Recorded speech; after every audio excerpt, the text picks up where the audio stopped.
Yesterday I started the day and I read Galatians 5:22 and beyond, where it describes the fruit of the Spirit, and I decided I was going to live out my whole day focusing on love. And the word that's used for love in this scripture is agape, which means an unselfish love, like putting others before yourself. And I decided that's how I wanted to try to focus and live through that day. But an interesting thing happened.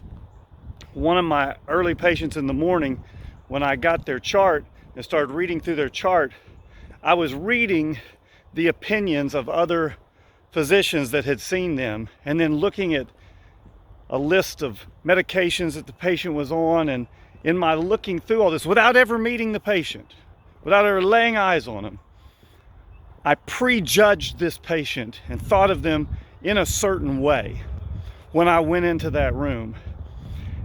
And at that time, it didn't even dawn on me that that's not agape at all. That's not unselfish love at all, to prejudge someone. I had already selfishly judged them for me based upon what others had seen.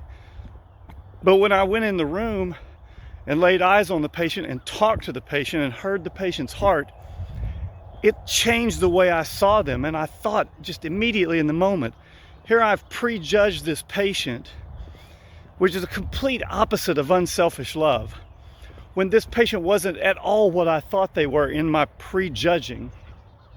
And it made me see how important it is to every moment, don't let yourself slip back from that unselfish love, because our human nature draws us out of that. But we have to stay in that type of love with every person we contact if we want to change the world, if we want to make our lives and everyone's life around us better. So think about that unselfish love as you live this day. That's the agape love. That's the challenge. It's a challenge for me, but I'm working on it. Moyo, everywhere we go.